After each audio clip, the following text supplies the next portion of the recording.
आते हैं पर्सनैलिटी के स्ट्रक्चर पर, जिसको सिगमुंड फ्रॉइड ने डिफाइन किया था। उन्होंने कहा था कि हमारी पर्सनैलिटी 3 कंपोनेंट से मिलकर बनी है। पर्सनैलिटी के 3 कंपोनेंट्स हैं। कौन कौन से हैं? Id, second is ego and third is super ego. ये तो आप समझ लीजिए मेरा भी फेवरेट टॉपिक है साइकोडायनामिक्स का, ये बहुत मजा आता है पढ़ने में। इड को अगर हम समझना चाहेंगे, इड, ईगो, सुपर ईगो क्या होती हैं, ये तीनों हमारी पर्सनैलिटी के कंपोनेंट हैं। मतलब ये वो एलिमेंट्स हैं जो हमारी पर्सनैलिटी के अंदर एग्जिस्ट करते हैं, मतलब हम इनसे मिलकर बने हैं। थोड़ा सा हमारे अंदर इड हो सकता है, थोड़ा उससे ज्यादा ईगो हो सकता है, बहुत ज्यादा सुपर ईगो हो सकता है, या बहुत ज्यादा ही इड हो सकता है, थोड़ा सा सुपर ईगो हो सकता है, बहुत कम ईगो हो सकता है। मतलब डिफरेंट रेशियो में हर पर्सन के अंदर ये तीनों पर्सनैलिटी कंपोनेंट होते हैं।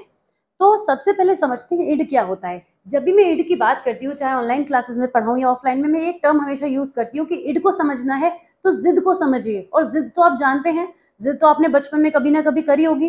ये मैंने आपसे ये कहा, जिद तो आपने बचपन में कभी ना कभी करी होगी, क्योंकि जिद जो है वो बचपन को ही रिप्रेजेंट करती है। अगर कोई बड़ा पर्सन जिद करने की कोशिश भी करेगा तो वो ये खुद सोचने लगता है कि यार मुझे सब लोग जज करेंगे, क्या बचपना है ये। तो ये पॉइंट कहाँ से आया उसके माइंड में? क्योंकि जो जिद वर्ड है ना, वो हमारे बचपने को ही दिखाता है, और यही इड होती है। इड यही है, आपके अंदर कितना बचपना है, आप उसी को इड कहते हैं। It is the only component of personality that is present from birth. ये बचपन से होता है। छोटे बच्चे को सबसे ज्यादा जिद करते हुए आप देखेंगे, जैसे जैसे वो बड़ा होता जाता है उसकी जिदें कम होती जाती हैं। लेकिन एक्सेप्शंस आर एवरीवेयर। कुछ लोग बड़े होने पर भी जिद पे अड़े रहते हैं, हर चीज में जिद दिखाते हैं। तो इसका मतलब साफ है कि उनके अंदर इड हाई है, they are high on id, उनके अंदर ये पर्सनैलिटी कॉम्पोनेंट हाई है। Okay, this aspect of personality is entirely unconscious and includes the instinctive and primitive behaviour. ये जो वो जिद कर रहे हैं ना बड़े होने पर भी, उन्हें नहीं पता। छोटे बच्चे भी जब जिद करते हैं तो वो नहीं जानते कि हम उन प्लानिंग करके नहीं करते कि आज तो मैं जिद करूंगा। उनके अंदर ये चीज इनकी पर्सनैलिटी का एंटायरली कॉन्शियस होता है, ये वाला कंपोनेंट। और ये सभी साइकिक एनर्जी का एक इंपॉर्टेंट सोर्स होता है जो कि पर्सनैलिटी को क्रिएट करने में हेल्प करता है। अगर हम इस पिक्चर को देखें तो जिस तरह से हमने आइसबर्ग की बात की थी, उसी तरीके से अगर हम इसको एक क्यूबॉइडल फॉर्म में क्रिएट किया गया है, हम यहाँ पे देख सकते हैं कि जो अनकॉन्शियस है सबसे ज्यादा इसमें इड है। ये इड पूरा इनकॉन्शियस के ही टैंक में डूबा हुआ है। सुपर ईगो जो है वो थोड़ा अनकॉन्शियस में भी है और थोड़ा सा यहाँ पर भी है, और ईगो जो है वो प्री कॉन्शियस में ज्यादा नजर आ रही है। तो यहाँ पे ईगो जो है वो प्री कॉन्शियस के लेवल पर है और कॉन्शियस में कम है। तो ये तीनों जो होते हैं वो इस लेवल से भी कनेक्टेड होते हैं। आते हैं ईगो पर। इड तो क्लियर हो गया होगा सभी को कि इड तो सिंपल सी चीज है कि जितनी ज्यादा जिद हम करते हैं वो हमारी इड है। ईगो वो है जो जिद नहीं है, समझदारी है, हमें पता है कि ऐसा हो सकता है। अब ego is the component of personality that is responsible for dealing with reality. इसको ये पता है कि मैं किसी काम की जिद करूंगा तो मेरी पिटाई हो जाएगी। बच्चे को जब ये समझ में आने लगता है कि अगर मैंने मम्मी पापा से जिद की तो यहाँ मेरी पिटाई लग सकती है मार्केट में, ऐसे में बच्चे के अंदर ईगो डेवलप होनी शुरू हो गई है।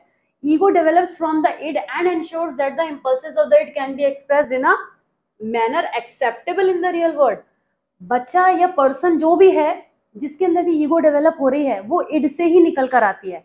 वो ये समझने लगता है कि अब जिद करने से काम नहीं चलेगा, तो ऑटोमेटिकली इड से ईगो क्रिएट होनी शुरू हो जाती है और उस पर्सन के अंदर ईगो का कंपोनेंट डेवलप होने लग जाता है। अब वही बच्चा टाइम टू टाइम इड ना दिखाकर ईगो को दिखाता है। The ego functions in both the conscious, pre conscious and unconscious level.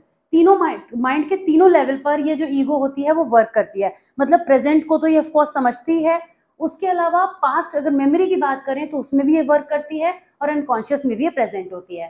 Super ego, जैसे नाम ही है सुपर ईगो, जब ईगो के आगे हमने सुपर लगा दिया मतलब ईगो से, ईगो के 1 लेवल बड़ी कोई चीज सुपर ईगो होगी। सुपर ईगो में मॉरल वैल्यूज भी आ जाती हैं। जब बच्चे ने ये सोचा, जिद करी आइसक्रीम खाने की, तो उसकी इड हो गई। जब उसने सोचा कि अगर आइसक्रीम खाऊंगा, अगर जिद करूंगा तो डांट पड़ेगी, अब उसकी ईगो अवेक हो गई। जब उसने ये सोचा कि बार बार मम्मी पापा को परेशान करना ठीक नहीं है, यहाँ से उसने रियलिटी चेक किया कि भाई लास्ट कंपोनेंट होता है जो ये डेवलप होता है, और वो पर्सनालिटी का वो एस्पेक्ट होता है जो हमारे अंदर मॉरल स्टैंडर्ड्स को अराइज कर देता है कि बाहर जब मम्मी पापा लोग अपने किसी काम से आए हो तो उन्हें जरा जरा सी बातों के लिए परेशान नहीं करना चाहिए। आपको क्या लगता है ये सुपर ईगो छोटे बच्चों में होती है? आप मुझे आंसर करिएगा कमेंट में। हालांकि वीडियो को मैं कंटिन्यू कर रही हूँ। सुपर ईगो हमें बच्चों में देखने को नहीं मिलती, वो तो इड से ही बाहर नहीं निकल पाते, जिद्दी करते रहते हैं, थोड़ा समझदार होते हैं तो ईगो तक आते हैं, लेकिन सुपर ईगो आने में वक्त लगता है। मतलब बच्चा 13+, 14+, ये एज का तो कोई फिक्सेशन इसमें नहीं है, बच्चों के एनवायरमेंट और बहुत सारी चीजों पे डिपेंड करता है, उस पर डिटेल में नहीं जाएंगे फिलहाल। लेकिन सुपर ईगो हम बहुत छोटे बच्चों में नहीं देखते हैं। ओके, तो सुपर ईगो जब एक बार डेवलप होने लगता है, मॉरल वैल्यूज हमारे अंदर डेवलप होने लगते हैं, फिर वो लाइफ लॉन्ग सुपर ईगो धीरे धीरे बढ़ता जाता है हर पर्सन के अंदर, क्योंकि हम सभी अपनी वैल्यूज को बहुत ज्यादा रिस्पेक्ट करते हैं और चाहते हैं कि वो इस तरह से चले।